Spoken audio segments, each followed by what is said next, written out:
बोलिए शांतिनाथ भगवान की जय। आचार्य भगवंत की जय। नमो हरिहंताणं, नमो सिद्धाणं, नमो आयुर्ज्ञानम् नारायणं वसाहुणम्।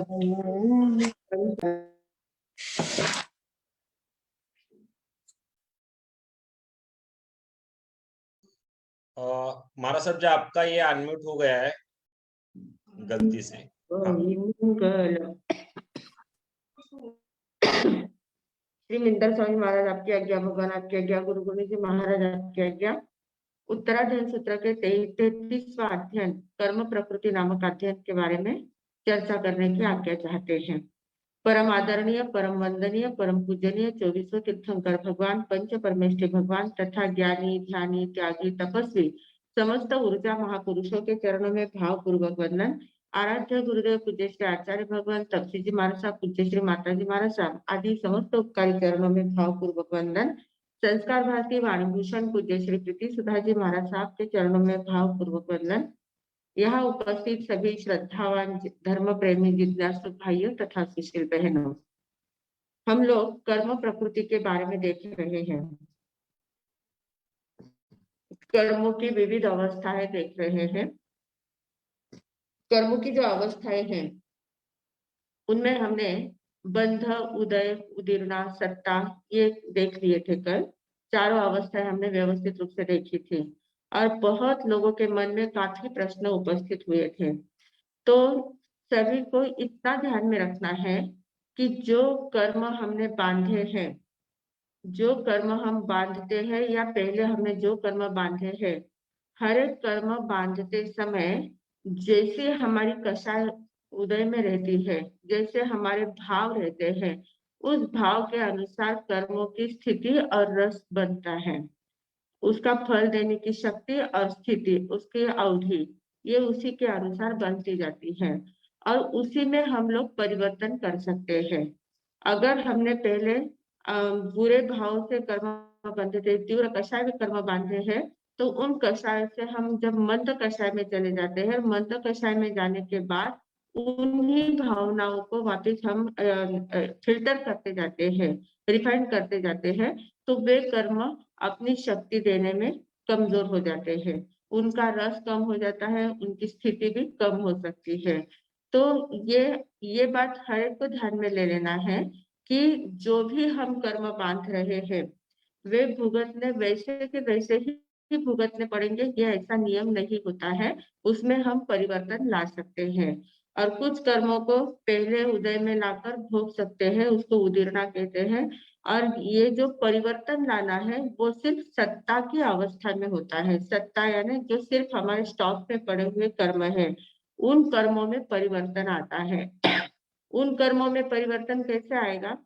अभी हमारे जो विचार चल रहे हैं, जो भावधारा हमारी चल रही है, उस भावधारा में जितनी ज्यादा शुद्धता होगी, जितनी ज्यादा पवित्रता होगी, जितनी शांति होगी, जितनी मंद कषाय अवस्था होगी, जितने हम शुभ विचार करेंगे, सभी के बारे में अच्छा सोचेंगे, गुण ग्रहण करने की गुण ग्राहकता हमारी दृष्टि होगी, इस प्रकार की हमारी जब अवस्था होती है, हम साधना में जीवन बिताते हैं, साधना में हमारा मन लग रहा है, कुछ सामयिक करने की इच्छा हो रही है, प्रतिक्रमण करते हैं, आलोचना करते हैं, निंदा करते हैं, अपने आप की निंदा कर लेते हैं, क्षमा मांगते हैं, क्षमा भाव धारण कर लेते हैं, विनय नम्रता धारण कर लेते हैं। इन सद्गुणों की जब जब हमारी आराधना चलती है, उस समय जो उसी से रिलेटेड जो जो कर्म हमारे पहले बंधे हुए हैं, जिन कर्मों के बारे में हमें पता नहीं है कि हमने कौन से कर्म बांधे थे, किस भाव में, किस दृष्टि से कैसे कैसे कर्म बांधे हुए हैं, ये हमें पता नहीं है। पर अभी अगर हम इन सद्गुणों की आराधना करते हैं, तो इन सद्गुणों की आराधना के कारण वे जो कर्म बंधे हुए हैं उनमें परिवर्तन आ सकता है। अगर उनमें तीव्र कषाय के द्वारा जो बंधे हुए तीव्र स्थिति होगी, तीव्र रस देने की क्षमता होगी, ऐसे तीव्रता से बंधे हुए कर्म होंगे, तो उनकी पकड़ ढीली हो जाती है और वे अपना स्थिति और रस का घात कर देते हैं, मतलब कम हो जाता है, उसमें उसके स्थिति भी कम हो जाती है, रस भी कम हो जाता है। तो इस प्रकार परिवर्तन कर सकते हैं हम। तो मतलब हमारा जो जैन दर्शन है वो नियतिवाद नहीं सिखाता है। नियतिवाद या नियतिवाद या निराशावाद या पलायनवाद नहीं सिखाता है। हमारा जैन दर्शन कर्म सिद्धांत क्या सिखाता है कि आपको आशावादी होना है, पुरुषार्थवादी होना है, नियतिवाद पर नहीं रहना है। नियति यानी क्या? भाग्य के भरोसे बैठे रहना। मेरे भाग्य में जैसे होंगे, जैसे कर्म उदय में आएंगे वैसे तो भोगने ही पड़ेंगे। इस प्रकार नियतिवाद के हिसाब से हम जब चलने लग जाते हैं, भाग्यवाद के हिसाब से चलने लग जाते हैं, भाग्य के भरोसे बैठ जाते हैं, तब निराशा हमारे जीवन में आ जाती है। क्योंकि हमें लगता है कि हम कुछ कर नहीं सकते हैं, हमारे हाथ में कुछ नहीं है, हम क्या करेंगे? जैसे कर्म नचाएंगे वैसे हमको नाचना पड़ेगा, जैसे तो सामने खाना परोस के आएगा वैसे ही हमें खाना पड़ेगा। तो जैसे कर्म वातावरण तैयार करेंगे वैसे हमको रहना पड़ेगा। इस प्रकार निराशावादी नहीं बताते हैं, और इससे पलायनवाद भी नहीं बताते। हम कुछ कर नहीं सकते तो बस बैठे हैं, क्या करेंगे? जैसा भाग्य में होगा वैसा देखा जाएगा। इस प्रकार पलायनवाद भी नहीं सिखाता है। कर्म सिद्धांत हमें आशावादी और पुरुषार्थवादी बनाता है। आशावादी यानी नहीं, मैं कुछ कर सकता हूँ, मेरा कुछ अच्छा हो सकता है। ऐसा जरूरी नहीं कि सब कुछ बुरा ही होगा, मेरे बुरे ही कर्म बांधे हैं ऐसा कोई जरूरी नहीं है, मेरे अच्छे कर्म भी बांधे होंगे। या अगर बुरे कर्म बांधे हैं तो मैं उनको पलट बदल सकता हूँ, मैं उन कर्मों को शुभ में परिवर्तित कर सकता हूँ। ऐसे आशावादी हमें सिखाते हैं। और आशावादी के साथ पुरुषार्थवाद सिखाता है कि हम ऐसा पुरुषार्थ करें, हम ऐसा कुछ काम करें कि जिसके कारण से मैं कर्म की सत्ता को परिवर्तित कर सकता हूँ, कर्म की सत्ता को एकदम अलग चेंज कर सकता हूँ, और मेरे जीवन में पूरा मेरा भविष्य में बदल सकता हूँ। मेरे भाग्य का मैं निर्माता हूँ, मैं अपने भाग्य का निर्माता हूँ। इस प्रकार की भावना अपने मन में कर्म सिद्धांत उत्पन्न करता है, और उस कारण से एक उत्साह अलग प्रकार का हमारे जीवन में आता है। हमें ध्यान में आता है कि जो कर्म हम कर रहे हैं, जो भी कर्म हम कर रहे हैं उसका फल हमें भोगना है, पर वो फल हम जितना कम से कम या शुभ रूप में भोग सके उतना प्रयत्न हमें करना है। तो इस कारण से सिर्फ क्या करना है, मन में हमें शुभ भावनाएं रखनी है, सद्गुणों की आराधना करनी है। जितने सद्गुण हमारे जीवन में आते जाएंगे, कितनी भी निगेटिविटी चारों ओर रहेगी, फिर भी उस निगेटिविटी में भी हमें पॉजिटिव थिंकिंग रखना है, पॉजिटिविटी लाना है। जो भी बना है, जो भी प्रसंग बनता है, तो जो भी प्रसंग बनता है उसमें से जो अच्छा है उस बात को स्वीकार करना है, बुरी ओर हमारा ध्यान नहीं जाना चाहिए। मतलब निगेटिव की ओर हमारा ध्यान जाना ही नहीं चाहिए। हर बात से हमें पॉजिटिव लेने की अपेक्षा रखना चाहिए, पॉजिटिव लेने की आदत रखना चाहिए। तो जिस कारण से क्या होता है कि अभी तो हमारे कर्म अच्छे बंधेंगे ही, शुभ कर्मों का बंधा अभी होगा ही, पर पहले जो बंधे हुए कर्म है उनके ऊपर भी असर पड़ता जाता है। तो ऐसे जो असर पड़ते हैं उसी को बोलते हैं उद्वर्तना अपवर्तना। उद्वर्तना अपवर्तना यानी क्या? उद्वर्तना का अर्थ उत्कर्षण भी होता है, और अपवर्तना यानी अपकर्षण भी होता है, दोनों के नाम सेम है। तो उद्वर्तना यानी क्या? कि जिस क्रिया प्रवृत्ति से हम जो क्रिया कर रहे हैं अभी, उस क्रिया से क्या होता है, पहले जो बंधे हुए कर्म है उन कर्मों की स्थिति में और रस में बढ़ावा लाना। वो जो कर्म बांधे हैं, पहले जो बंधे हुए कर्म होंगे उसमें वृद्धि होना, उसको उद्वर्तना कहते हैं। मतलब अगर ये दोनों होते हैं, शुभ भी होते हैं और अशुभ में भी होती है। अशुभ में भी वृद्धि हो सकती है, शुभ में भी वृद्धि हो सकती है। अगर हमने पहले कुछ थोड़े से अशुभ कर्म बांधे थे, किसी समय किसी के साथ हमारा झगड़ा हुआ था, झगड़ा होने के बाद हमने उसके साथ कुछ हल्का व्यवहार किया, हल्के शब्दों का प्रयोग किया था, ऐसा थोड़ा एकदम नॉर्मल झगड़ा होता, बहुत ज्यादा तीव्र झगड़ा नहीं हुआ था, पर उसके बाद हमारे मन में वापस विचार आया कि मैंने बहुत सौम्य भाषा में उसके साथ बात की थी। मुझे ऐसा डाँटना चाहिए था, ऐसा बोलना चाहिए था, ऐसा थोड़ा-सा गुस्से में बोलना चाहिए था कि उसके मन को कुछ तो भी असर होना चाहिए था, उसका मन छेदना चाहिए था। इस प्रकार का भाषा का प्रयोग मुझे करना चाहिए था। इस प्रकार मन में कुछ-कुछ ऐसे विचार आते जाते हैं, तीव्र कषाय के विचार आते जाते हैं। तो इसमें क्या होता है, उस समय हमने जो कर्म बाँधे थे, वे बहुत कम कषाय वाले कर्म बाँधे थे। पर उसी को रिलेटेड अभी हमने जो विचार शुरू कर दिया, तो इस विचार के कारण से वो जो कम स्थिति वाले और कम रस वाले कर्म थे, उनकी स्थिति भी बढ़ जाएगी, उनका रस भी बढ़ जाएगा। वे जब उदय में आएँगे तो बहुत तीव्रता से हमें फल देने वाले हैं। ज़्यादा देर तक फल देंगे और तीव्रता से फल देंगे। और इसी के विरुद्ध हमने अगर किसी से थोड़ा किसी ने कुछ अच्छा काम किया है, उसके बारे में हमने थोड़ा-सा कौतुक किया है, पर बहुत कम मतलब हाँ, बहुत अच्छा किया, ऐसा करके छोड़ दिया। और बाद में हमें ध्यान में आया कि अरे! उसने तो इतना बड़ा काम किया था और हमने तो सिर्फ़ अच्छा किया करके छोड़ दिया है। ऐसा नहीं करना चाहिए था, उसको और ज़्यादा उसके कौतुक करना चाहिए था और ज़्यादा उसकी गुणगान करना चाहिए था, उसको कुछ इनाम देना चाहिए था, उसका स्तुति करनी चाहिए थी, उसके मन को प्रसन्न करना चाहिए था। हमने तो सिर्फ हाँ, ठीक किया, अच्छा किया, ऐसा करके छोड़ दिया, ये बराबर नहीं किया। ऐसा पश्चाताप किया और वापिस जाके उसको वापिस उसके साथ बातचीत करी और उसको एकदम प्रसन्न करने का प्रयास किया, उसके थोड़े से गुणगान कर दिए। तो उस समय जो कर्म पहले जो हमने बाँधे थे, वे कम रस और स्थिति वाले थे और ये शुभ रस में वृद्धि हो जाती है। उसकी शुभ स्थिति भी बढ़ती है, शुभ रस भी बढ़ता है और वे कर्म जब उदय में आते हैं, तब हम थोड़ा-सा कुछ काम करते हैं तो हमारी बहुत ज़्यादा प्रसिद्धि हो जाती है, सब लोग बहुत ज़्यादा गुणगान करते हैं। जो भी हम बोलते हैं तो हमारा बोला हुआ तुरंत सबको एप्रिशिएट होता है। इस प्रकार हमारे कर्म उदय में आते रहते हैं। तो इसको बोलते हैं उद्वर्तना, बढ़ावा देना। जो पहले बाँधते थे उनको बढ़ाना। तो ऐसा नहीं कि अभी जो हुआ है उसी को बढ़ाया जाता है, ऐसा नहीं है। पहले भी भाव में हमने कभी-कभार बाँधे हुए हैं, हमारी सत्ता में बहुत सारे कर्म पड़े हुए हैं, अनादिकाल से बाँधते आ रहे हैं। तो वो जो सत्ता में पड़े हुए कर्म है, बाय चांस उसके रिलेटेड हमारे जब विचार चलते हैं, उन्हीं कर्मों के रिलेटेड जब विचार हमारे चलते हैं और उन्हीं कर्मों के रिलेटेड जब हमारी भावना शुभ-शुभ होते-होते शुद्ध तक पहुँच जाती है, तो वे कर्मों की स्थिति और रस भी शुभ की से बढ़ते जाते हैं। शुभ शुभ में बढ़ावा उसका मिलता जाता है। जैसे देवगति का आयुष्य बाँधा था। देवगति का आयुष्य बाँधा है, पर देवगति का आयुष्य बहुत नीचे वाले देवगति का आयुष्य बाँधा है। पर आयुष्य बंधने के बाद हमारे मन में बहुत शुभ विचार आने लग गए, बहुत अच्छे-अच्छे विचार आने लगे।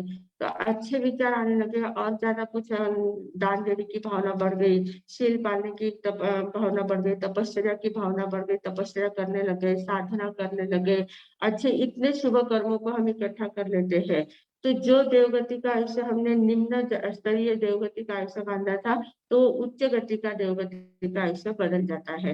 मतलब उसी में परिवर्तन आ जाता है, सजातीय परिवर्तन होता है, उसी में परिवर्तन आया। ऐसा नहीं है कि मनुष्य गति का आयुष्य बाँधा था और फिर हमारी भावना बहुत अच्छी बन गई तो मनुष्य गति का देवगति में हो गया, ऐसा नहीं होता है। उसी में देवगति का बाँधा था, नीचे गति का बाँधा था, तो उच्च गति का हो जाता है। तो उसको अपवर्तन उद्वर्तना कहते हैं। ऐसे श्रेणिक राजा जो थे, श्रेणिक राजा ने बहुत तीव्र भावना से, तीव्र कषाय से कर्म बाँधे थे, 7वीं नरक के कर्म बाँध लिए थे। जब वो शिकार के लिए गए थे, एक बार कहा था हमने नंदी सूत्र में एक कथा आई थी, तो शिकार के लिए वो गए थे और शिकार के लिए जाने के बाद वहाँ उन्होंने गर्भवती हिरण का शिकार किया था। एक ऐसा बाण छोड़ा कि जिसके कारण से वो जो गर्भवती हिरण थी, वो अपना घास चर रही थी, हरिण थी वह घास चर रही थी। और इन्होंने ऐसा बाँध छोड़ा कि उसके पेट में वो बाँध गया और उसका जो बच्चा था पेट का वो भी बाहर निकल गया, वो भी मर गया और वो हरिण भी मर गई। और दोनों एक साथ मर गए ऐसे पड़े हुए थे और श्रेणिक राजा ने देखा कि अरे देखो मेरे बाण का चमत्कार है। एक बाण छोड़ा उसमें 2-2 प्राणों की हत्या मैंने कर डाली है। उसमें और भी ज़्यादा खुशी मना ली। ऐसी खुशी मना ली कि इतनी तीव्रता से उन्होंने नरक गति में 7वीं नरक का आयुष्य बंध कर लिया था। 7वीं नरक के कर्म उन्होंने इकट्ठा कर लिए थे।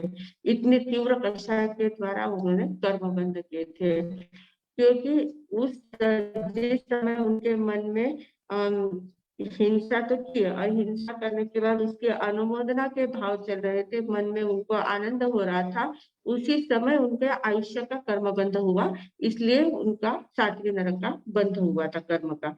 अब उसके बाद उनको भगवान महावीर स्वामी का साक्षात मतलब भगवान महावीर स्वामी मिले, फिर भगवान के चरणों में वो चले गए, इतने उनके परम भक्त बन गए और इतनी ज्यादा सेवा भक्ति करने लगे, बहुत ज्यादा जैसा भगवान महावीर स्वामी कहते गए वैसा वो सारा आचरण में लाने का प्रयास करते गए। बहुत ज्यादा भावना उनकी शुद्ध होती गई, सभी सभी बातें उन्होंने छोड़ दी, हिंसा की वगैरह सभी बातें छोड़ दी थी, राजकाज में भी एकदम सदाचारण का आचरण करने लगे थे, एकदम जीवन में उनका परिवर्तन आ गया था। तो जीवन में परिवर्तन आया, विचारों में परिवर्तन आया, और भगवान की इतनी सेवा भक्ति की, और फिर भगवान के जितने संत थे उन संतों के वंदन नमस्कार करना, इतनी भाव भक्ति करते थे। तो भाव भक्ति करते करते उनके जो 7वें नरक का आयुष्य बंध हुआ था वो घटते घटते घटते पहली नरक तक आ गया। नरक का आयुष्य तो नरक में तो जाना ही था, नरक गति का बंध हुआ वहां तो जाना ही पड़ेगा, पर उसमें उनका उद्वर्तना हो गया। जो 7वीं नरक का था वो पहली नरक तक का आ रह गया। मतलब जो इतने 33,000 सागरों बम की आयुष्य भोगना था और इतनी भयंकर वेदना महावेदना भुगतनी थी, तो वो पहले नरक की बहुत कम वेदना में उनका काम निपट गया, मतलब उसमें उन्होंने उद्वर्तना कर ली। तो इस प्रकार ये उद्वर्तना का काम होता है। और इसके विपरीत है अपवर्तना। अपवर्तना में क्या होता है, घटता जाता है स्थिति। जैसे अभी इन्होंने क्या शुभ कर्मों की उद्वर्तना की, मतलब सैनिक राजा ने क्या किया, शुभ भावना भागे शुभ कर्मों की उद्वर्तना कर ली, और अशुभ कर्मों की अपवर्तना हो गई। जो अशुभ कर्म उनके थे उनकी अपवर्तना, मतलब अशुभ कर्म उनके घटते गए, अशुभ कर्मों को घटा दिया, शुभ कर्मों को बढ़ा दिया। इस प्रकार अशुभ की अपवर्तना हो जाती है, शुभ की उद्वर्तना हो जाती है। और इसके विपरीत शुभ की भी अपवर्तना होती है, अशुभ की भी उद्वर्तना होती है।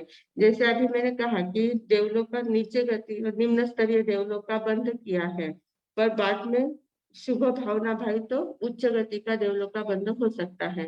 इसके विपरीत भी हो सकता है, अपवर्तना में मतलब जब नीचे उतरना है तो उच्च गति का देवलोक का आयुष्य बंधा था, इतने अच्छे भाव थे कि उस उसके उत्कृष्ट परिणाम में जब मतलब साधना चल रही थी, उत्कृष्ट परिणाम में जब आयुष्य का बंध हुआ तो उच्च गति का देवलोक का बंध हुआ था, पर उसके बाद परिणामों में गिरावट आ गई, भावों में गिरावट आ गई, शुभ भावनाओं में गिरावट आ गई। तो उसके कारण से जो उच्च गति का बंधन था वो निम्न स्तर का भी हो जाता है, नीचे देवलोक का भी हो सकता है। तो ये भावनाओं का इतना असर होता है, उसके कारण से ये परिवर्तन आता है। तो इसको बोलते हैं अपवर्तना। अपवर्तना यानी स्थिति और रस को घटाना, उसको अपवर्तना कहते हैं, और स्थिति और रस को बढ़ाना उसको उद्वर्तना कहते हैं। तो ये उद्वर्तना अपवर्तना सत्ता में जब कर्म है तभी हो सकती है, उदय में आने के बाद नहीं होता है। उदय में आने के बाद जो कर्म उदय में, कल भी मैंने कहा था कि जो कर्म उदय में आ गए हैं उनको तो भुगतना ही पड़ता है। उदय में आए हुए कर्मों में आप कुछ भी परिवर्तन नहीं कर सकते हैं, वो तो जैसे आए हैं वैसे ही भुगतने पड़ेंगे। उसमें सिर्फ परिवर्तन क्या कर सकते हैं, हम उन कर्मों को सहनशीलता से समभाव से सहन कर सकते हैं, और उसके कारण से नए कर्म नहीं बांधेंगे, इतना हमारे हाथ में होता है। उसको अगर हमने बहुत ज्यादा उदयाधीन बनकर बहुत ज्यादा राग द्वेष और बढ़ा लिया, कषाय बढ़ा ली, तो और नए कर्म बंधेंगे। पर उस पे हम जागरूक रहकर बच सकते हैं, उदय में आए हुए कर्मों को सहन भाव से सहनशीलता से सहन करके उसकी निर्जरा कर सकते हैं। तो ये उद्वर्तना और अपवर्तना हो गई। अब उद्वर्तना और अपवर्तना जो है ये दो प्रकार की भी होती है, इसमें भी दो प्रकार होते हैं। एक होती है अव्याघात उद्वर्तना अपवर्तना, और दूसरी होती है व्याघात उद्वर्तना अपवर्तना। अव्याघात का अर्थ क्या होता है कि जो घात मतलब उसमें विशेष कोई परिवर्तन नहीं आता है। जैसे अपन रोज का रूटीन अपना रहता है, रोज के रूटीन में क्या हो जाता है, कभी कभी हमें किसी बात का नशा चढ़ जाता है, मतलब नशा लग जाता है, व्यसन लग जाता है। कोई कोई व्यक्ति होते हैं व्यसनाधीन बन जाते हैं, पर बहुत ज्यादा व्यसन लगा है कि इसके बिना मुझे चलता ही नहीं। जैसे किसी को चाय का नशा चढ़ गया है, चाय का व्यसन लग गया है, चाय पिए बिना उनका दिन ही नहीं उगता है। दिन जैसे ही उगता है, सवेरे जैसे ही वो होता है, बिस्तर से उठे के पहले चाय चाहिए, इसलिए हालत उनकी हो जाती है। तो ये जो व्यसन हमें लग जाता है, जो आदत हमें पड़ जाती है, उस आदत में जब परिवर्तन आ जाता है, वो आदत जब बदल जाती है किसी के उपदेश से, किसी के कारण से, या कोई ऐसा प्रसंग बनता है कि हमारी वो आदत छूट जाती है, तो मतलब पहले बहुत आदत के अधीन थे, अब उस आदत से हम मुक्त हो गए। तो ये होता है अव्याघात, मतलब उसके लिए ज्यादा प्रयास नहीं करना पड़ता है, कोई निमित्त मिल जाता है, उसके कारण से हम व्यसन मुक्त हो जाते हैं, आदत हमारी चेंज हो जाती है। पहले बहुत सोने की आदत थी, दिन भर पड़े रहने की आदत थी, अब ऐसा नहीं लगता, नहीं चलो कुछ तो भी करना है, अभ्यास करना है, पढ़ाई करना है, स्वाध्याय करना है, स्वाध्याय में मन लगता है। रोज का एक नियम हमारा हम बना लेते हैं कि नहीं, आज इतनी रोज की इतनी स्वाध्याय हमारी होनी ही चाहिए, इतनी सामयिक मुझे करनी ही है। इस प्रकार की हम आदत लगा लेते हैं। तो ये जो रोज के रूटीन में जो आदतें हमारी चेंज होती जाती है, वो अव्याघात उद्वर्तना अपवर्तना होती है। कभी कभी भाव की उद्वर्तना हो जाती है, कभी कभी भाव की अपवर्तना भी होती है। कभी अच्छे विचार आ जाते हैं, कभी बहुत बुरे विचार भी आते जाते हैं, तो उसका up and down, up and down होता रहता है। तो ये अव्याघात है। और दूसरा है व्याघात उपवर्तना अपवर्तना। व्याघात उपवर्तना अपवर्तना में क्या होता है, जो साधक लोग होते हैं, तपस्वी लोग होते हैं, साधना में लीन रहते हैं, तो वो क्या साधना में इतने उनके भाव की धारा इतनी शुद्धता की ओर चढ़ती जाती है, शुभ से शुद्धता की ओर चढ़ते जाते हैं, अपने में स्थिर होते जाते हैं, शुद्ध शुद्ध शुद्ध की ओर जाने लग जाते हैं। तो उस समय उनके जो भी कर्म होते हैं, वे सारे कर्म ऐसे स्थिर जैसे हो जाते हैं, सारे कर्मों की स्थिति और रस दोनों का घात हो जाता है। जो तीव्र रस था, तीव्र स्थिति थी, उनका घात हो जाता है। और वे सभी लोग मंद रस, मंद स्थिति घात, मतलब रस घात का हमने देखा था 8वें गुण स्थान के समय में। 8वें गुण स्थान में स्थिति घात होता है, रस घात होता है, 5 प्रकार के घात होते हैं। तो उसमें स्थिति और रस ये दोनों घटते जाते हैं। मतलब साधक की अवस्था जब एकदम उच्च स्तर पर चली जाती है, एकदम आंतरिक साधना उनकी सच में बढ़ने लग जाती है, तब अपने आप कर्मों का स्थिति और रसघात होते जाता है। और स्थिति और रसघात होते होते होते कर्म मुक्त अवस्था तक वो पहुंच सकते हैं। इतने कम कर्मों को वो वहां पर रखते हैं, मतलब कर्म इतने कम रह जाते हैं उनके कि वो बहुत जल्दी उन कर्मों को क्षय कर सकते हैं। इस प्रकार की अवस्था भी आती है, उसको बोलते हैं व्याघात उत्वर्तना अपवर्तना। तो इस प्रकार ये अपवर्तना और उत्वर्तना का हमने देखा है। आगे है संक्रमण। संक्रमण की जो अवस्था होती है, संक्रमण क्या यानी क्या, जिस प्रयत्न विशेष से कर्म एक रूप को छोड़कर दूसरे रूप में परिवर्तित हो जाता है। कर्म अपना मतलब सजातीय कर्म जो होते हैं, वे सजातीय में परिवर्तन होता है। सजातीय मतलब क्या है, जैसे ज्ञानावर्णीय कर्म है, तो ज्ञानावर्णीय कर्म जो होता है, ज्ञानावर्णीय की 5 प्रकृतियां हैं, मति ज्ञान, श्रुत ज्ञान, अवधि ज्ञान, मन परिज्ञान, केवल ज्ञान। तो मति ज्ञानावर्णीय कर्म का उदय चल रहा है, पर भावनाओं में ऐसी शुद्धता आ गई, ऐसी स्थिरता बढ़ गई, ऐसे शुभ भाव आने लग गए, या सम्यक्त्व की ओर हमारा ध्यान चला गया, शुद्ध शुद्ध भावना हमारी होने लग गई, तो मति ज्ञान से श्रुत ज्ञान से अवधि ज्ञान में परिवर्तित हो जाते हैं। अवधि ज्ञानावरण कर्म में परिवर्तित मतलब कर्म प्रकृतियां जो होती है, मूल प्रकृतियों में बदल नहीं होता है। ज्ञानावर्णीय के कर्म दर्शनावर्णीय में परिवर्तन नहीं होते, दर्शनावरणीय के मोहनीय कर्म में परिवर्तन नहीं होंगे। कर्मों में परिवर्तन नहीं होता है, पर कर्मों की जो प्रकृतियां होती है उन प्रकृतियों में परिवर्तन होता जाता है। जैसे दर्शनावरणीय कर्म है, उसमें निद्रा निद्रा निद्रा, प्रचला प्रचला प्रचला वगैरह उसके भेद है। तो निद्रा यानी बहुत सुख साता पूर्वक सोना, और सुख साता पूर्वक सोए की तुरंत नींद आ जाना, उठे की तुरंत वापिस जाग आ जाना, एकदम फ्रेश मूड में जाग आ जाना।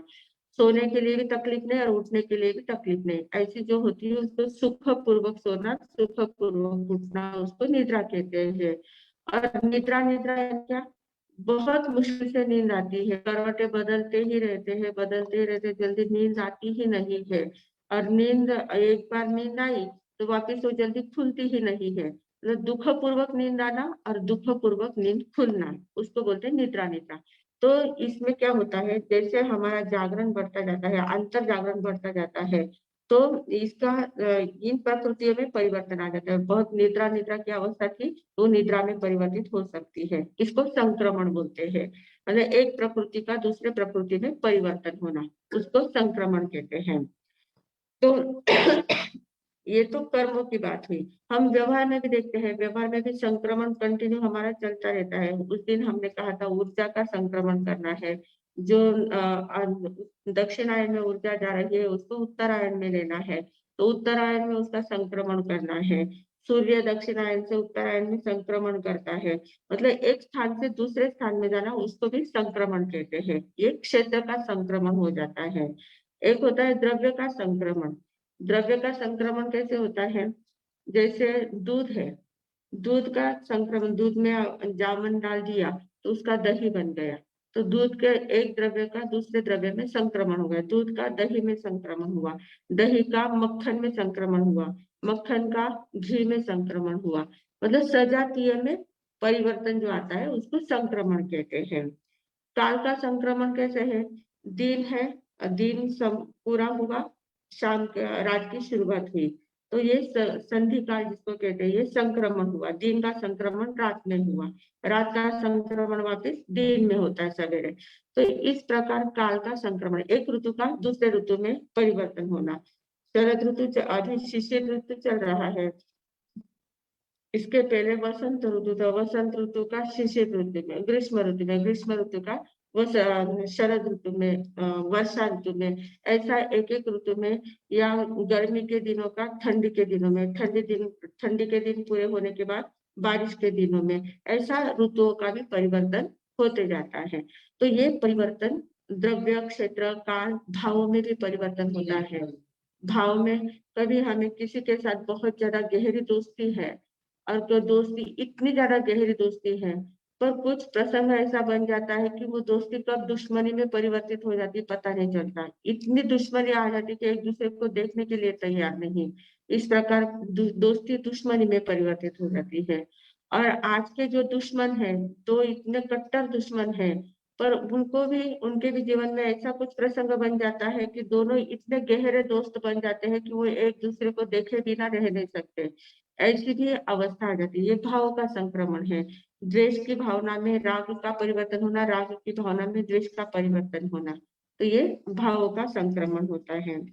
ऐसे ही वनस्पति विज्ञान होता है, वनस्पति में भी संक्रमित करते हैं। आजकल बहुत प्रकार के वनस्पति, जो फूल होते हैं, जैसे गुलाब के फूल होते हैं, उसमें कितने कलरफुल अलग अलग प्रकार के गुलाब हम देखते हैं, तो उसमें क्या होता है, दो प्रकार के फूलों का कलम करते हैं, एक दूसरे में ज्वाइन करते हैं और उसे तीसरा ही कलर निर्माण कर देते हैं, तो ये संक्रमित अवस्था होती है, इसको संक्रमित कहते हैं। ऐसे प्राणियों की नस्ल में भी संक्रमण करते हैं।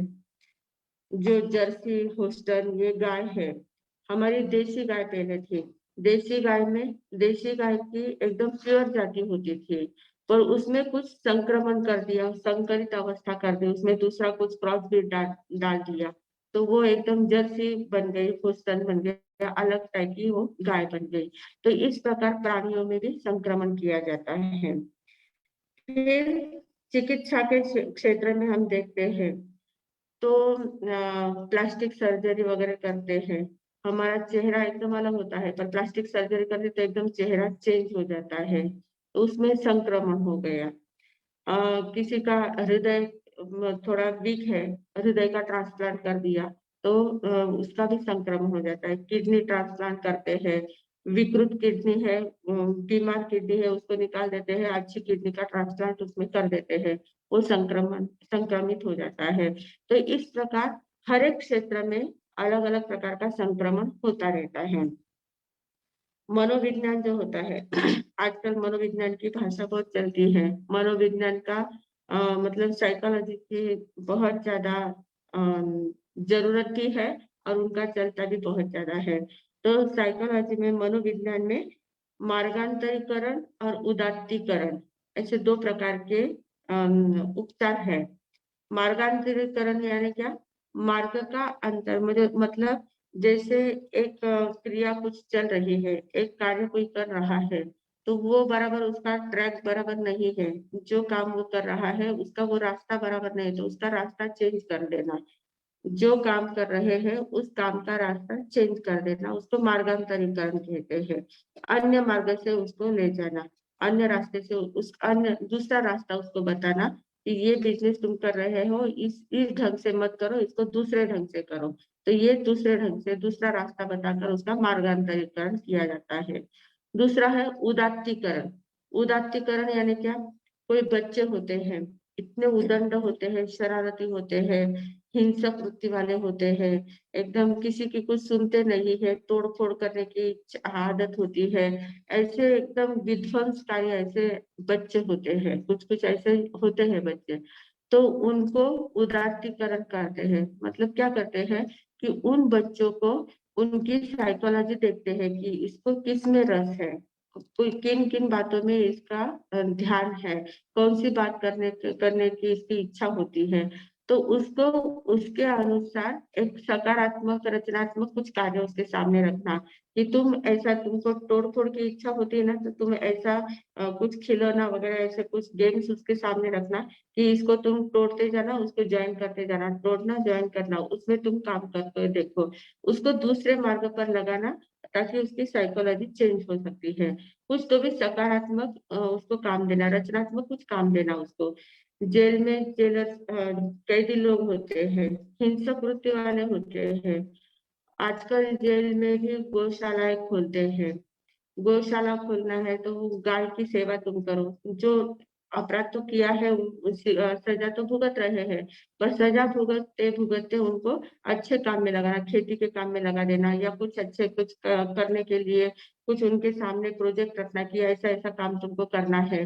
तो ऐसे उनकी ऊर्जा को सकारात्मक दूसरे कुछ क्रिएटिविटी में लगा देना, रचनात्मक कार्यों में लगा देना, जिसके कारण से उनकी जो अंदर की वृत्ति है, हिंसक वृत्ति है, विध्वंसक वृत्ति होती है, उसको चेंज कर देना, उसको बदल कर देना, इसको बोलते हैं संक्रमण।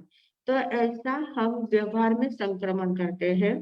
तो व्यवहार का संक्रमण जो होता है, ऐसे ही कर्मों में भी संक्रमण होता जाता है। जैसे जैसे हमारी भावनाएं बदलती जाती है, वैसे वैसे हमारे कर्मों में भी संक्रमण होता जाता है। तो ये जो संक्रमण जो है ये संक्रमण हमारा बहुत उपकारी होता है। संक्रमण हमेशा करते रहना चाहिए, संक्रमित हमारी अवस्था होनी चाहिए। और जितना संक्रमण हमारा बढ़ता रहता है, मतलब संक्रमण यानी क्या? सिर्फ परिवर्तन लाना, हर आदत में परिवर्तन, सकारात्मक परिवर्तन लाना। संक्रमण दोनों प्रकार का हो सकता है, अशुभ भी संक्रमण हो सकता है, शुभ भी संक्रमण हो सकता है। पर अशुभ संक्रमण घातक होता है, शुभ संक्रमण हमारा पोषक होता है, हमारा मतलब साधकत्व को आगे बढ़ाने वाला होता है। तो हमारे जीवन में परिवर्तन लाना बहुत आवश्यक होता है, क्योंकि परिवर्तनशील दुनिया है, हमारा संसार भी परिवर्तनशील है, हमारा जीवन भी परिवर्तनशील है, हमारे शरीर में भी हर समय में परिवर्तन होते रहता है, हमारे मन में परिवर्तन होते रहता है, हमारी भावनाओं में परिवर्तन होते रहता है। हम एक जैसे कभी नहीं रह सकते हैं, सवेरे जो भावना थी वही दोपहर में, वही शाम को, ऐसा नहीं होता है। ठीक है, एक स्वभाव स्थायी होता है हर एक व्यक्ति का, कोई शांत स्वभाव वाला है, कोई बहुत ज्यादा गर्म स्वभाव वाला होता है, कोई एकदम बहुत ज्यादा बोलने की आदत वाला होता है, कोई एकदम कम बोलने वाली आदत वाला होता है। आदत अलग बात है, पर उसमें भी परिवर्तन आता रहता है। बाकी की बातों में भी परिवर्तन आते रहता है। हमारे भावनाओं में परिवर्तन कंटिन्यू चालू रहता है। एक जैसी भावना कभी भी नहीं बनती है। तो ये चंचलता संपूर्ण संसार में है ही। तो इस चंचलता को हमें ध्यान में लेना है, और ध्यान में लेकर इसमें हमें कैसे रहना है, ये थोड़ा सा ध्यान सीखना है। मतलब कभी कभी क्या हो जाता है, किसी को लगता है कि अरे अपने कर्म सिद्धांत में तो इतनी छोटी छोटी बातें बताई है, और इतनी सकारात्मक बातें बताई है, इतने जीवन के उपयोगी बातें बताई है, और हमारा जीवन तो एकदम अलग है, हमारी सोसाइटी एकदम अलग है, हमारा वातावरण एकदम अलग होता है। तो फिर हम कैसे रहे, दिन भर हम कैसे बिहेवियर करें सबके साथ, सब लोग अलग ढंग से रहते हैं। और हमारे अगर ये बातें जब सुनते हैं, अब कर्म सिद्धांत की बातें सुनकर बहुत लोगों के मन में बहुत प्रकार के विचार चलते हैं कि कैसे हम हर समय कैसे सावधान रह सकते हैं, हर समय कैसे जागरूक रहेंगे। तो फिर हमारे इतने कर्म बनते हैं क्या, बार बार हमारे पास इतने कर्म अट्रैक्ट होते हैं क्या, फिर हम उनको कैसे भोगेंगे। ऐसा बहुत ज्यादा विचार हमारे मन में आने लग जाते हैं। तो उन विचारों को हमें इन ऐसा सोचना है कि ये तो अनादिकाल से चल रहा है, कार्बन वर्गनाएं हमारे पास तो आ ही रही है, कर्म बंध हमारे कंटिन्यू हो रहे हैं, ये बात तो सही है। पर कर्म बंध होना ये बहुत बड़ा अपराध नहीं है, क्योंकि ये हमारा अनादिकाल से चल रहा है। जैसे आ रहे हैं वैसे जा भी रहे हैं। कर्मों की निर्जरा भी हमारी कंटिन्यू चल रही है। मैंने उस दिन कहा था, टंकी में पानी है, ऊपर से भी नल चालू है और नीचे से भी नल चालू है, पानी निकल भी रहा है, नया आ भी रहा है, आ भी रहा है, जा भी रहा है। तो उसमें इतना घबराने जैसा कुछ नहीं है।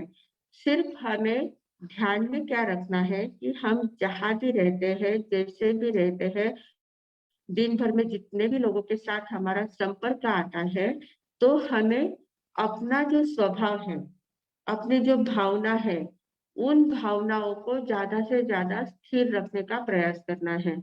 हमारा क्या हो जाता है, जैसे सामने वाला व्यक्ति बोलता है तो तुरंत हमारी भावना वैसे बदल जाती है, हम बहुत जल्दी चेंज हो जाते हैं। तो बहुत जल्दी चेंज न होते हुए अपनी भावनाओं पर स्थिर रहने का हमें प्रयास करना आना चाहिए। कोई कुछ भी बोलता रहे, हम तुरंत उचकेंगे नहीं। वो हमें उकसाता है, हम तुरंत उकस जाते हैं, तुरंत हम एकदम आवेश में आ जाते हैं। तो ऐसा नहीं करना है, तुरंत आवेश में नहीं आना है। हर बात को स्थैर्यपूर्ण धैर्यपूर्ण सुनना है। कोई भी हमें कुछ कहता है तो उसके कहने का इंटेंशन क्या है, उसके कहने के पीछे भावना क्या है, किस भावना से कह रहा है, उसका बैकग्राउंड कैसा है, वो किस सोच से कह रहा है, उसके सोच के हिसाब से वो बात कह रहा है। तो तुरंत मुझे भी उसी के समान सोच बनाना ये तो जरूरी नहीं है।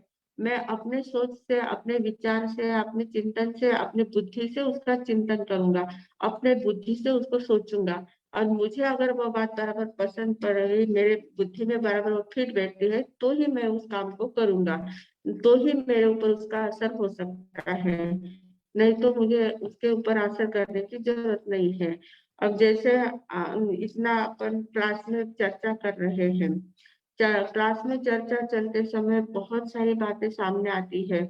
तो उस समय हमारा कभी कभी जी घबराने लगता है कि अरे बाप रे, हमें तो कितने कर्म बंध हमारे होते हैं, कितने कर्म हमारे पास आते हैं, फिर हम क्या करेंगे, कैसा होगा मेरा, कैसे होगा मेरा, मुझे भी तो ऐसे दीक्षा ले लेना चाहिए, अगर दीक्षा नहीं ली तो मैं संसार में रहा तो मेरा कैसे होगा। तो इस प्रकार का चिंतन करके हमें जी घबराना नहीं है। हम जहाँ है वहीं पर साधना कर सकते हैं।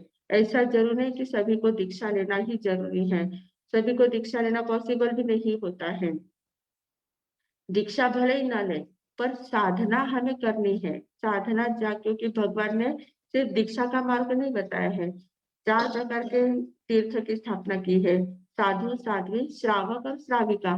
तो श्रावक श्राविका का भी गृहस्थ धर्म भी बताया है, श्रमण धर्म भी बताया है। तो श्रमण धर्म तो आदर्श है ही। श्रमण धर्म पर चलने की अगर हमारी हिम्मत है, साहस है, हम कर सकते हैं, इतना पुरुषार्थ हमारा जाग सकता है, तो बहुत बड़ी बात है, बहुत अच्छी बात है, करना ही चाहिए। पर अगर श्रमण धर्म हम नहीं स्वीकार कर सकते हैं, तो गृहस्थ धर्म का हम व्यवस्थित पालन कर सकते हैं। गृहस्थ अवस्था में रहकर भी हम कर्मों से मुक्त हो सकते हैं। गृहस्थ लिंग सिद्धा भी कहा गया है।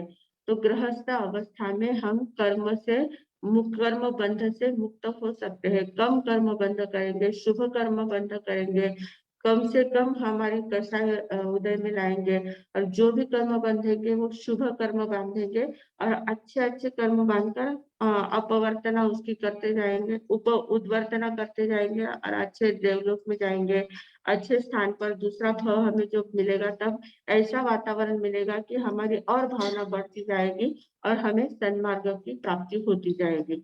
इस प्रकार हम रह सकते हैं। तो ये बात ध्यान में लेना है कि हम घबराए नहीं, पलायनवाद नहीं हो, निराशा नहीं आए हमारे मन में, निराशावाद से और पलायनवाद से दूर रहे, और पुरुषार्थ अपना अंतर से जगाए।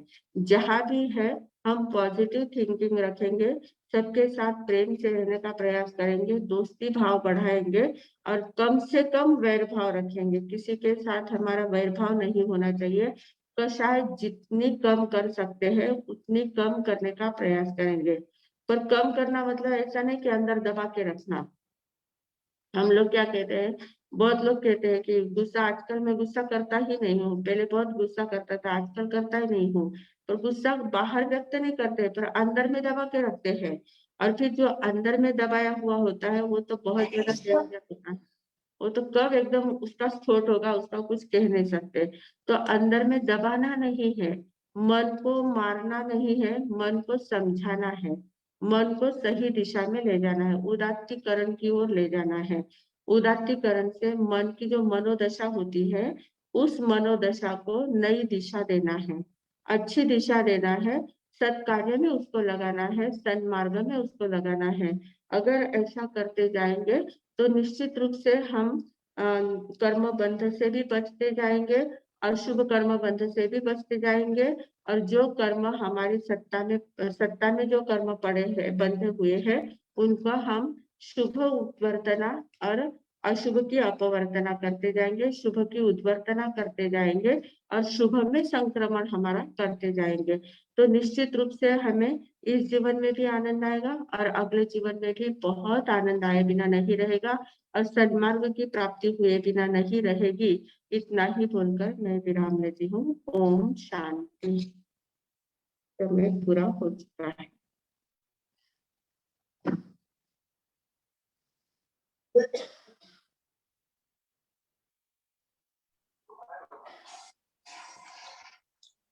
मथे नंदन सर। हाँ,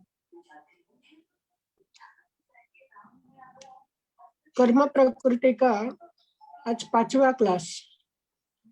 इस 5वें क्लास तक हमने बहुत सारी बातें सीखी है, और उस पर हमारा चिंतन चल रहा है, और हमें मार्ग मिल रहा है।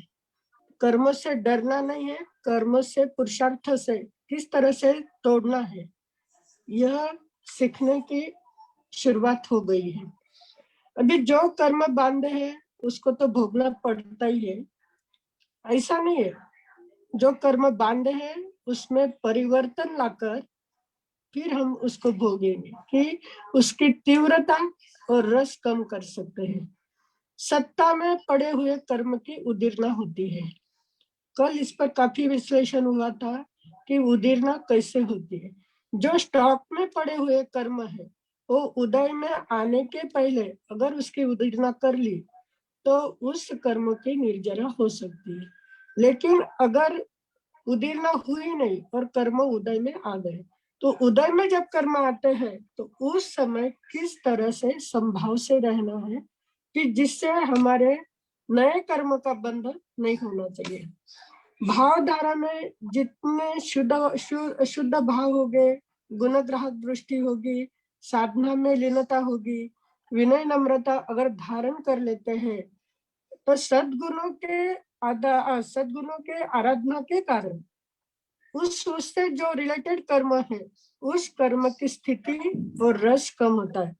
रस यानी क्या कि कर्म भोगना, किस तरह से, कितनी तीव्रता से हम कितनी तीव्रता से कर्म भोगने पड़ते हैं या कितनी मंदता से कर्म भोगने पड़ते हैं, वो हमारे हाथ में है। अभी नियतिवाद, निराशावाद, पलायनवाद नहीं सिखाता। जो कर्म सिद्धांत पुरुषार्थवाद और आशावादी बनाता है। पुरुषार्थवाद से असंभव भी संभव हो सकता है। जो हम कर्म कर रहे हैं उसको फल हमें अगर भोगना पड़ेगा तो वो किस तरह से, अभी बताया कि स्थिति और रस करने की कम करने की ताकत हमारे पास है, लेकिन उसमें हमें समभाव और सहनशीलता आनी चाहिए। अभी उद्वर्तन यानी उत्कर्षण, जिस क्रिया प्रवृत्ति से पहले हमने कर्म बांधे हैं, अशुभ कर्म का भी बंध किया है और शुभ कर्म का भी किया है, तो शुभ कर्म यानी दोनों ही कर्मों में बढ़ावा आता है। लेकिन अगर हमारे विचार उच्च स्तर, हमारे विचार शुद्ध रहे, शुभ भाव के रहे, अच्छा करना चाहते हैं, तो जो निम्न स्तर का काम था वो उच्च स्तर पर जा सकता है। यानी गति का बंध भी, अगर हमने निम्न स्तर की गति का बंध कर लिया है तो उच्च स्तर की गति का बंध हो सकता है, लेकिन सजातीय होगा। यह बहुत बड़ी बात आज समझी कि देवता का जो आयुष्य है, तो निम्न स्तर के देवता है तो उच्च स्तर के देवता बन सकते हैं, और मनुष्य के भी अगर नीच गोत्र में बंध हुआ होगा तो उच्च गोत्र में बंध हो सकता है, यानी सजातीय परिवर्तन हो सकता है। और अपवर्तन क्या है कि अशुभ में, अशुभ से वृद्धि होती नहीं, अपवर्तन यानी अशुभ कर्म की अपवर्तना। जैसे उद्वर्तना में बढ़ता है वैसे अशुभ अपवर्तना में घटता है। तो तीव्र कषाय बढ़ता भी है और तीव्र कषाय कम भी होता है, यह अपवर्तना। उद्वर्तना में बढ़ता है और अपवर्तना में कम कर सकते हैं। तो उदय शुभ भाव में अगर गिरावट आ गई, अपवर्तना यानी क्या, कम करना है। अगर शुभ भाव में गिरावट आ गई तो उच्च स्तर के गति का जो बंध हुआ था वो निम्न स्तर पर हम पहुंच जाते हैं, और शुभ भाव आए तो निम्न स्तर से उच्चतर में, उच्च स्तर की गति में जा सकते हैं। तो उद्वर्तना अपवर्तना, आज जो हमने जो 3 दिन से हम देख रहे, बंध, सत्ता, उदय, उदीर्णा, उद्वर्तना, अपवर्तना, और सब में बड़ी बात है संक्रमण।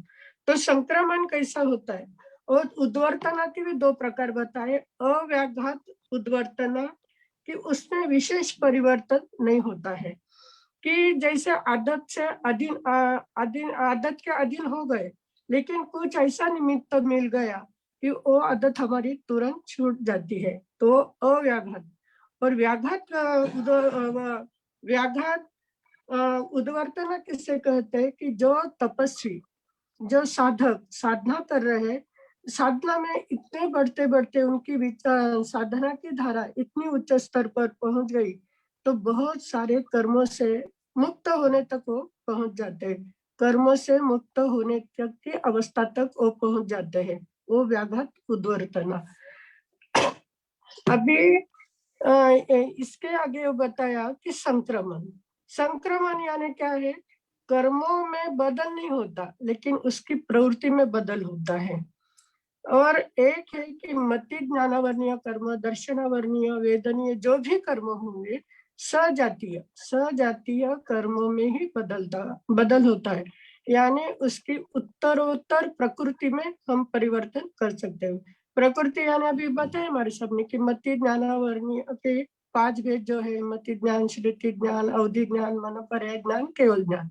यानी भावों की शुद्धता, साधना की शुद्धता से आगे आगे बढ़कर उच्च ज्ञान तक, यानी अवधि ज्ञान, मनोपर्याय ज्ञान तक हम, केवल ज्ञान तक हम पहुंच सकते हैं। तो यह क्या है, संक्रमण। अभी इसका बताया उन्होंने कि क्षेत्र से संक्रमण होता है, तो क्षेत्र से संक्रमण का उदाहरण दिया था कि दक्षिणायन से उत्तरायण में परिवर्तन करना, संक्रमण करना है। और द्रव्य से बताया, दूध का उदाहरण दिया था, दूध का कितना दूध से दही करते हैं, दही से मक्खन, में मक्खन से घी, तो ये सारा द्रव्य का संक्रमण है। फिर काल का संक्रमण यानी दिन रात ऋतु, ये जो काल का जो परिवर्तन है, सुबह शाम, ये सारा काल का परिवर्तन है। और भाव का परिवर्तन, भाव का परिवर्तन सबसे बहुत महत्वपूर्ण है कि दुश्मनी दोस्ती में बदलनी चाहिए, दोस्ती दुश्मनी में नहीं बदलनी चाहिए। यह हमारे हाथ में, हमारे हाथ में पुरुषार्थ करने का बहुत बड़ा साधन है। और हमारा पुरुषार्थ किस रूप में होता है? शुभ भावों में होकर शुद्ध भाव तक पहुंचना है।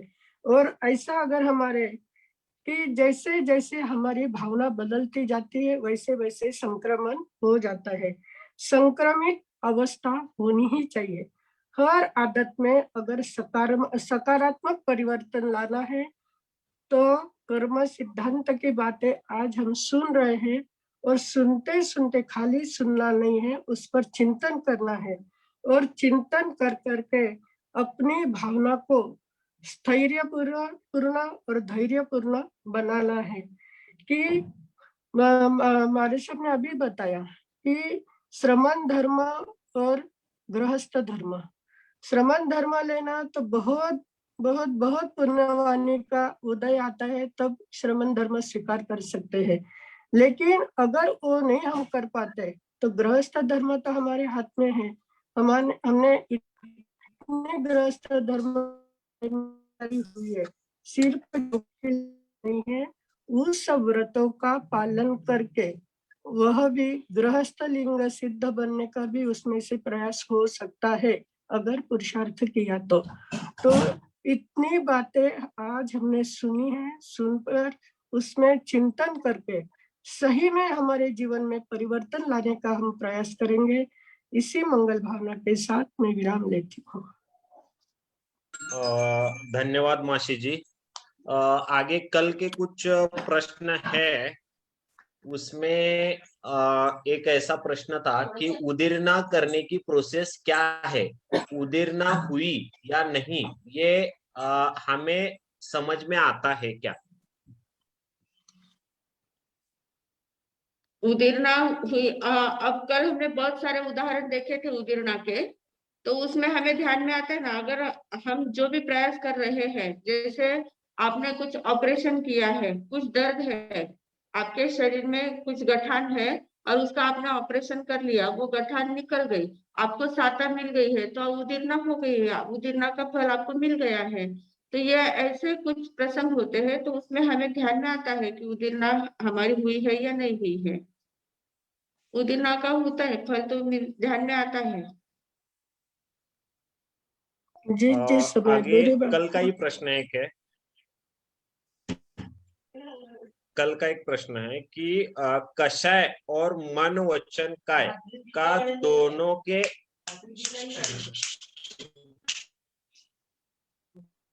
कषाय और मन वचन काया के मतलब दोनों के साथ में मतलब तीव्र हो सकता है क्या? होता है ना, कल देखा था ना हमने कभी कभी उसके चार ओके। प्रकार होते हैं। कभी योग तीव्र होता है, कषाय मंद होती है। कभी योग मंद होता है, कषाय तीव्र होती है। कभी दोनों तीव्र होते हैं, कभी दोनों मंद होते हैं। चार प्रकार उसके होते हैं। तो उसमें दोनों तीव्र भी हो सकते हैं, दोनों मंद भी हो सकते हैं, एक तीव्र एक मंद एक तीव्र, ऐसा भी हो सकता है। तो उसमें परिवर्तन आ सकता है। ओके।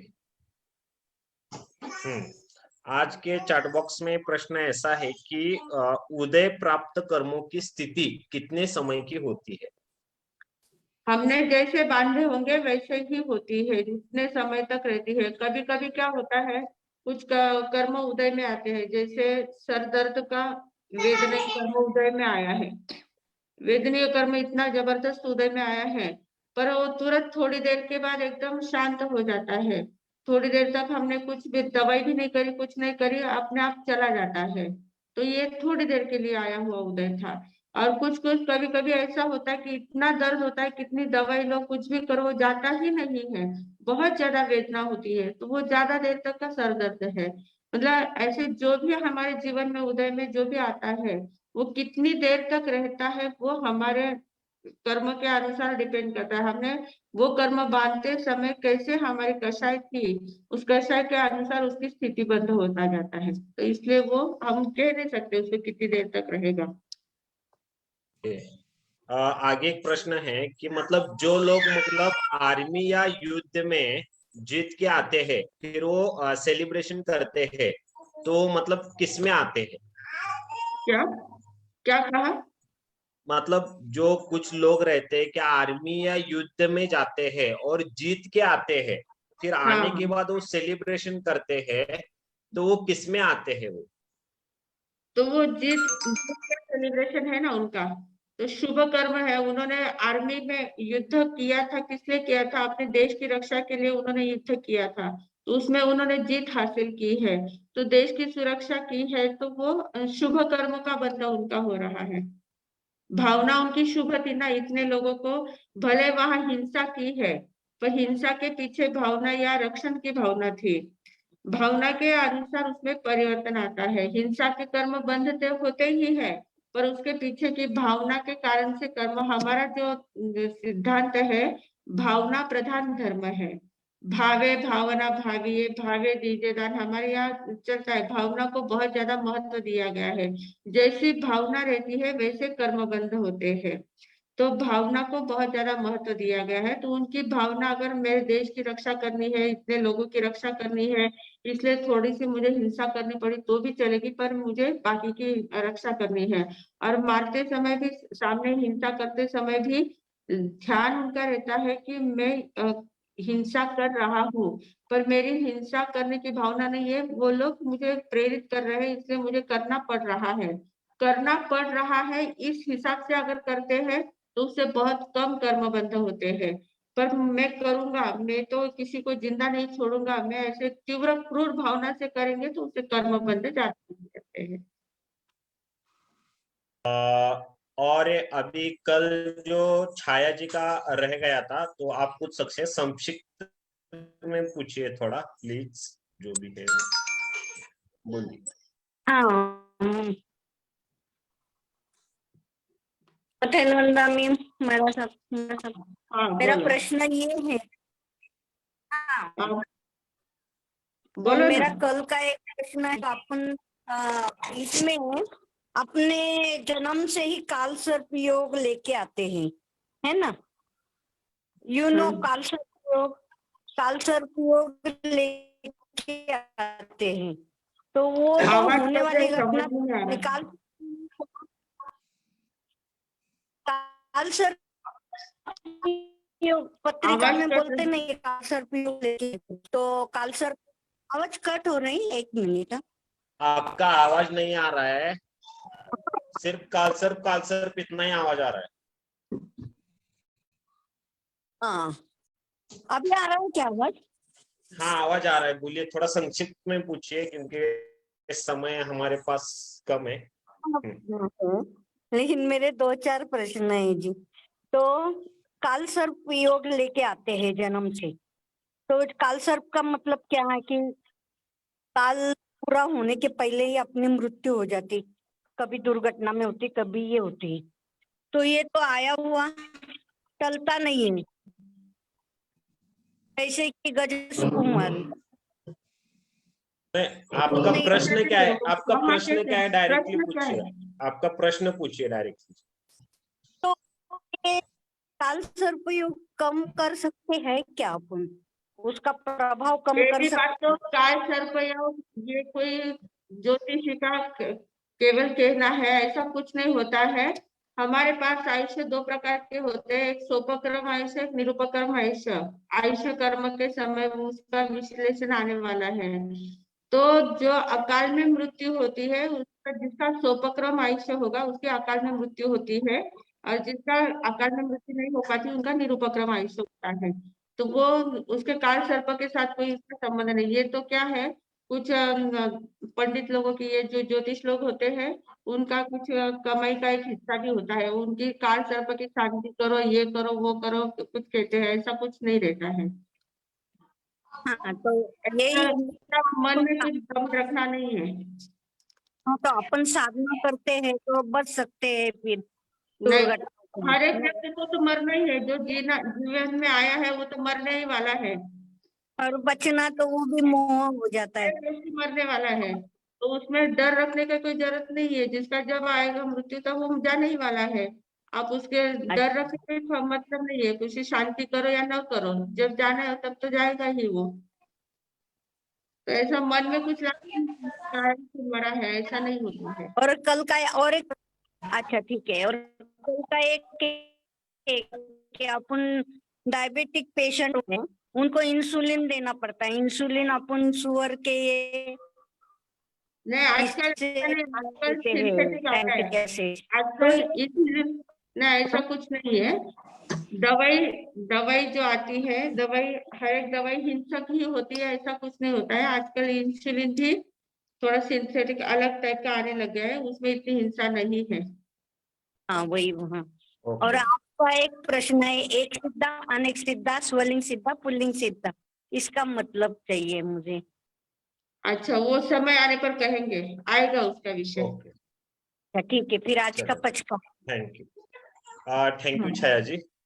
2 घंटे। ओम शांति शांति। हाथ जोड़े, सब सब हाथ जोड़ ले। हात जोडे आसनम बाणम सायमम सायमम.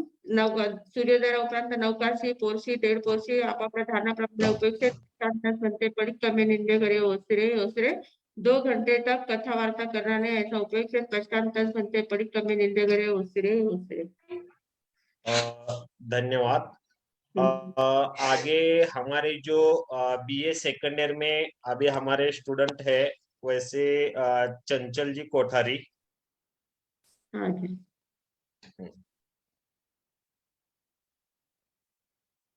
चंचल ताई। हाँ महाराज साहब, आपने हाँ। कहा कि संक्रमण, ये जो सजातीय विजातीय जो कर्मों की उद्वर्तना परिवर्तना होती है, तो हमारे इस आगम में उदाहरण आता है प्रसन्नचंद राजर्षि का।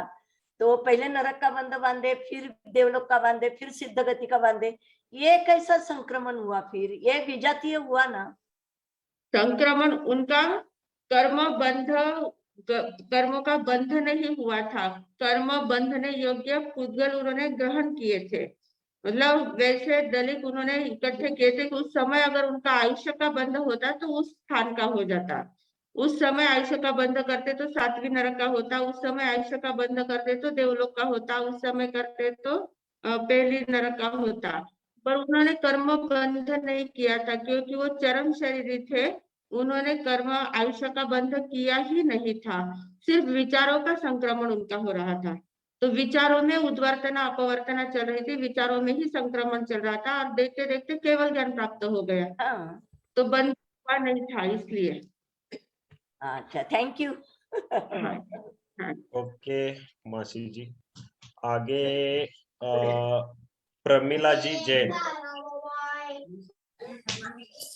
मथे बदनामी महाराज जी। हाँ, मतलब मेरा प्रश्न ये है कि जैसे आपने बताया है कि पहले तो बहुत प्यार होता है, फिर एकदम दुश्मनी होती है, ये हकीकत में देखने में भी आया है, तो ये कौन से कर्म के कारण होता है? ये संक्रमण होता है। ये अपने अपने जो कर्म होते हैं ना, पहले ही आपने उनके साथ जो ऋण, वे इतने समय तक दोस्ती के ऋणानुबंध थे, उसके ऋणानुबंध थे। तो वो कर्म जैसे उदय में आते हैं, वैसे हमारे मन की भावना परिवर्तित हो जाती है। तो पहले बंधे हुए कर्म है, उनमें वो संक्रमण होता है। वो संक्रमण प्रत्यक्ष दिखाई देता है। जो पहले हमने कर्म बांधे हैं उसका मतलब चेंजिंग वो होती है। हाँ, और एक अगर उस प्रश्न समय हाँ, हम उसके साथ वापस, अगर दुश्मनी हो गई है, तो हाँ वापस जी, क्षमा करके, क्षमा याचना करके वापस उससे मैत्री का हाथ बढ़ाते हैं, तो वो कर्म वही टूट जाते हैं और वापस मैत्री हमारी स्थापित हो सकती है। अच्छा।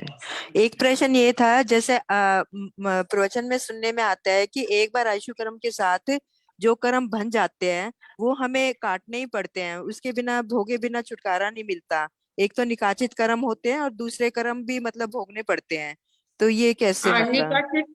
हाँ, निकाचित निधत्ता जो कर्म है ना, उसका कल आपके आने वाला है विश्लेषण।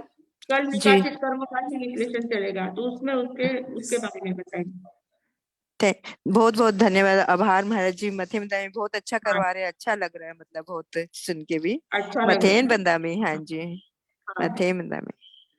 हाँ, मन की भ्रांतियां टूटनी अ, चाहिए जो अभी हमारे जी महाराज बहुत जो और ज्यादा। हाँ जी, मतलब वो रहते हैं ना, मन में कंफ्यूजन रहती है, तो समाधान मिल हाँ, जाता है आपसे फिर थोड़ा। हाँ, जी, कहाँ से मथेन आप, बंदा में। रमीला जी? मैं दिल्ली से हूँ। अच्छा। बहुत बहुत धन्यवाद। ओके। हाँ जी, अभी तो और बगैर 3 एक हैंड रेज है। पंकज जी को अनम्यूट कीजिए।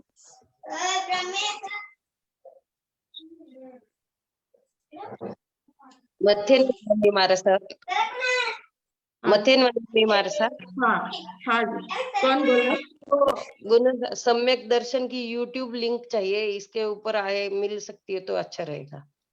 हाँ, सम्यक दर्शन है, अभी उसका नाम है प्रीति सुधा जी, ऐसा कुछ नाम दिया हुआ है, तो वो हाँ वो यूट्यूब यूट्यूब की इसके लिंक। ऊपर। हाँ, इस पे आ जाएगी वो, हाँ डाली वो हुई थी, पहले वर्धमान डाली हुई थी। है ना, उसके ऊपर भेजी तो अच्छा रहेगा व्हाट्सएप ढूंढने ग्रुप में। पे है क्या? आप व्हाट्सएप ग्रुप पे हम भेज देते हैं। व्हाट्सएप हाँ ग्रुप वो में है। नंदी सूत्र का व्हाट्सएप ग्रुप है ना, वेरी। यस यस, आ जाएगा। हाँ श्योर। ठीक है, धन्यवाद। बहुत बहुत बहुत अच्छा लग रहा है। बहुत बहुत धन्यवाद मारा कहाँ साहब जी, से आप? आभार आभार आभार। कहाँ से पिंपरी आप? पिंपरी पिंपरी। सुप्रिया जी नाहर को ये करे अनम्यूट कीजिए। चंदन जी के नाम से है।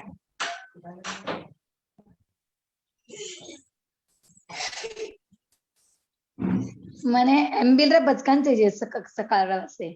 हाँ जी, ओम शांती शांती शांती। उगयश्री आंबिलरा एकटा कुप्रा दिवसना तिना रातना चविहारा पचकान 5 विगेरा पचकान अनंथना भगनम सहस्रा गरणम सव समाही वत्तिया गरणम ओसिरे ओसिरे। थे वंदन मास अप्पा नमोस्ते। बहुत अच्छा सिखाते हो हमारे सब आप। अच्छा, अच्छा लगता है ना? हाँ बहुत अच्छा लगता है मथे। नाहर जी। मथेनंदा में वर्षा। हाँ, 3-4 छोटे छोटे प्रश्न है। पहला तो प्रश्न ऐसा है कि श्रेणिक राजा भगवान महावीर से संपर्क में आने के पहले सम्यक दृष्टि थे क्या? नहीं, तो मिथ्या क्या दृष्टि मात्र थे। तो क्या मात्र 2 भव में उनकी मुक्ति है? क्योंकि श्रेणिक राजा का भव नरक का भव और आगामी तीर्थंकर का भव। आवाज नहीं आ रही, क्या बोल रहे हैं आप? मतलब मात्र 3 भव में वो मुक्त हो रहे हैं। श्रेणिक राजा का भव, सम्यक दृष्टि प्राप्त की, अभी नारकी का भव और आगामी तीर्थंकर का भव। हाँ, तो मतलब इतना सीमित शायद संसार है। सम्यक प्राप्त किया ना उन्होंने शायद सम्यक प्राप्त किया, तो शायद तो सम्यक वाला ज्यादा से ज्यादा तीसरे भाव में मोक्ष में जाता ही है। हाँ तो और वही उन्होंने मतलब तीर्थंकर गोत्र का भी बंध कर लिया, हाँ तीर्थंकर वो नाम कर्म का भी बंध किया, तो वे अगले भाव में तीर्थंकर बनने ही वाले हैं। बराबर। अभी मतलब दूसरा प्रश्न है। सम्यक तो प्राप्त किया, तब शायद सम्यक को ही प्राप्त कर लिया उन्होंने। हाँ मतलब सीधा जो प्राप्त किया वही क्षायिक मिला उनको। हाँ, मतलब पुरुषार्थ अच्छा हुआ, उसके सम्यक तो प्राप्ति के पहले नरक का बंध किया था, इसलिए नरक में जाना पड़ा। इसलिए वो नरक। सही बात है, सही बात है। अभी मात्र एक हिरण, एक गर्भवती हिरणी की हिंसा से 7वीं नरक का बंद हुआ। हाँ, मान लो भगवान के संपर्क में वो नहीं आते तो 7वीं नरक में जाते। हाँ, तो बाकी बड़ी बड़ी हिंसा करते हैं वो भी 7वीं में नहीं जाते हैं। जबकि तंदुल मत्स्य का उदाहरण भी है कि वो तो करता भी नहीं है फिर भी 7वीं नरक के बंद करता है। लेकिन मात्र ये 2 जीव की हिंसा से 7वीं नरक, और फिर बड़े बड़े जो हिंसा करते हैं वो भी 7वीं नरक नहीं जाते। मतलब इसके पीछे संभवतः वो पहले भी तो शिकार का अभ्यास रहा होगा, इसलिए भी कारण होगा। और ये तो नहीं, इसका इसका हिसाब ऐसा है, आयुष्य कर्म में वो आने वाला है विषय, पर फिर भी बता देती हूँ कि हम लोग जब आयुष्य कर्म हमारी जिंदगी में एक बार ही बनता है, तो जिस समय आयुष्य कर्म का बंध हो रहा है उस समय हमारे मन में हिंसा के भाव है, भले वो करे ना करे, हिंसक वृत्ति के भाव है। पंचेंद्र की घात करने वाला, मांस मदिरा का सेवन करने वाला, महापरिग्रही, महाआरंभी, ये जो प्रकार बताए हैं, तो इन भाव दशा में जब हम रहते हैं उस समय आयुष्य का बंध हुआ तो वो बंध उसमें होता है, नरक का होता है। और वो भी उसमें जितनी तीव्रता होगी, अब इन्होंने की एक ही हिंसा है, एक ही हिंसा में एक ही बार में 2 जीवों को मारा है, पर उसके बाद उन्होंने उसका बहुत ज्यादा आनंद मनाया, खुशी अनुमोदन। मनाई और उसको ग्रेट मान लिया। तो उस कारण उसी समय कर्म का बंध हुआ, इसलिए 7वें नरक का कर्म बांधा है। अभी अगला प्रश्न है, मतलब ये ऐसा है कि आपने बोला कि गृहस्थ धर्म है वो भी तो मतलब गृहस्थ लिंग सिद्धा भी बता है, लेकिन वहां पे शब्द तो गृहस्थ लिंग सिद्धा है, मतलब मात्र लिंग गृहस्थ का है, अंतर में भाव तो साधु के हो गए हैं। हाँ वो तो है ना, पर गृहस्थ अवस्था में रहकर भी आप सभी नियम व्रत नियमों का पालन कर सकते हैं, उस अवस्था तक पहुंच सकते हैं। साधु की अवस्था भाव दशा में भाव साधु तो बनना ही पड़ेगा, भाव बराबर। साधु बन के आगे गुणस्थान चढ़ेंगे वो होगा, पर गृहस्थ अवस्था में रहकर भी ये कर सकते हैं, ऐसा मतलब का अर्थ है। बाह्य लिंग गृहस्थ का है मतलब बस, द्रव्य दीक्षा लेना ही चाहिए ऐसा जरूरी नहीं ऐसा है, नियम नहीं। भाव दीक्षा की, हाँ भाव दीक्षा का महत्व है। और अभी लास्ट मेरा क्वेश्चन ऐसा है कि अभी जो यहाँ पे कुछ प्रश्न आया था कि युद्ध में जाते हैं सेलिब्रेशन करते हैं, तो उसके ऊपर मेरा ऐसा है कि फिर भगवती सूत्र में जो रथ मूसल संग्राम का वर्णन आया है, वहां पे तो करोड़ों जीव जो है वो नरक और तिर्यंच के गति में गए, और मात्र वो वरुण नाग नथुआ और उसका मित्र, वो दोनों की गति सुधर गई। तो वो भी तो युद्ध कर ही रहे थे, और युद्ध में मतलब मुझे वो आपका बात जची नहीं उतनी, कि समझ में नहीं आई, मतलब कि आने के बाद वो भले देश की रक्षा के लिए कर रहे हैं जो भी कर रहे हैं, लेकिन हिंसा के भाव प्रधानता से है, इसीलिए तो मुझे मैंने समझो नहीं मार सब वो थानो कहीं क्यों ना हो। हाँ बराबर है। उन्होंने प्रश्न क्या पूछा कि वो जो सेलिब्रेशन कर रहे हैं तो उससे क्या फायदा, मतलब वो कौन से कर्म है उनके, तो उनके कर्म तो अशुभ कर्म करके ही वो आए हुए हैं, हिंसा करके ही आए हुए हैं। पर हमारे यहाँ शास्त्रों में चेतक राजा का उदाहरण भी आता है। चेतक राजा इतने बड़े बड़े युद्ध करते थे, युद्ध करते समय तलवार को वो पूंजनी से पूंजते थे और फिर उससे लोगों की हिंसा करते थे। मतलब उनकी भावना क्या थी कि रक्षा करनी है, देश की रक्षा करनी है, अपने राज्य की रक्षा करनी है, शत्रु का विनाश करना है। पर शत्रु का विनाश करना क्या सूढ़ बुद्धि से ही करना चाहिए ऐसा कुछ नहीं है, एक कर्तव्य बुद्धि से भी करना पड़ता है। मैं राजा हूँ, मेरा कर्तव्य है, मैं सैनिक हूँ, मेरा कर्तव्य है मेरे देश की रक्षा करना है, तो उसके लिए उनको वो कर्तव्य बुद्धि से करते हैं। तो कर्तव्य बुद्धि से करना और कर्ता बुद्धि से करना, इसमें बहुत बड़ा अंतर आ जाता है। इसमें कर्म बंधन में भी बहुत फर्क पड़ जाता है। बहनें हमारी बनाती है, सब्जी बनाती है, हरी सब्जी बनाती है, उसमें एक कर्तव्य बुद्धि होती है कि मेरा परिवार सबको खाना खिलाना मेरा कर्तव्य है इसलिए मैं कर रही हूँ। और दूसरी बात होती है कि नहीं मेरे हाथ का इतना बढ़िया बनना चाहिए, सबने कहना चाहिए कि वाह क्या रसोई बनाई है, इस भावना से जब वो बनाती है। कर्ता भावना से बनाना, कर्तव्य भावना से बनाना, उन दोनों में कर्म बंधन में बहुत अंतर आ जाता है। तो इस प्रकार अब जो सेलिब्रेशन मना रहे हैं उनके मन में भावना कैसी है वो हमें पता नहीं है। सही उनकी बात। भावना होगी वैसे शुभ या अशुभ कर्म उनके बनेंगे।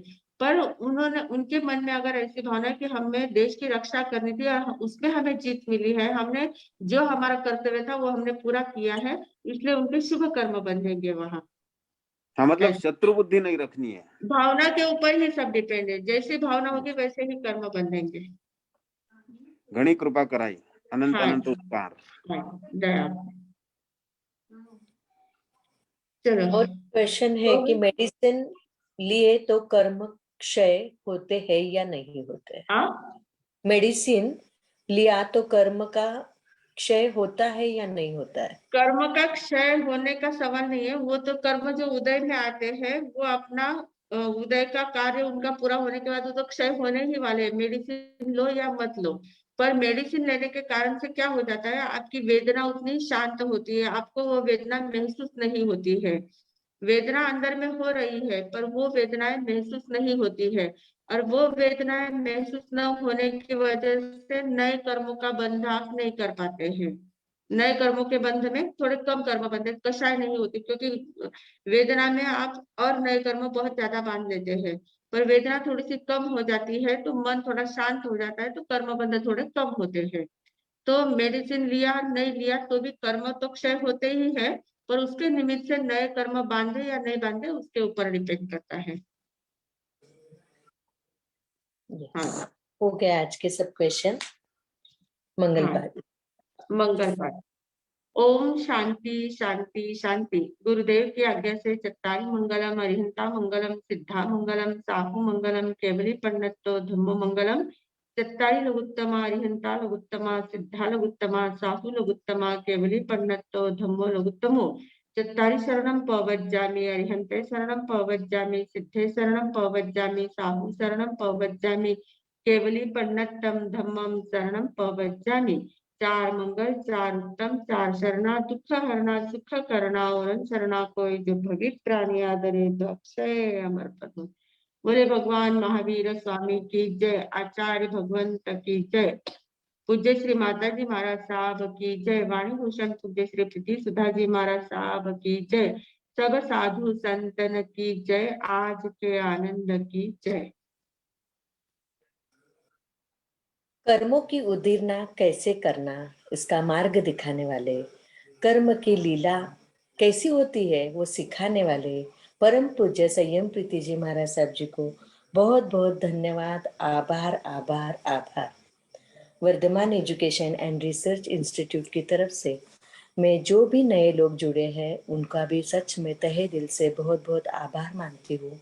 और बहुत दूर दूर से लोग जुड़े हुए हैं। सकल स्थानकवासी ग्रुप में भी 34 लोग लाइव देखते हैं आपको, और रेगुलर अपना जो फेसबुक है वहाँ पे भी 1921 लोग आपको फेसबुक पे देखते हैं।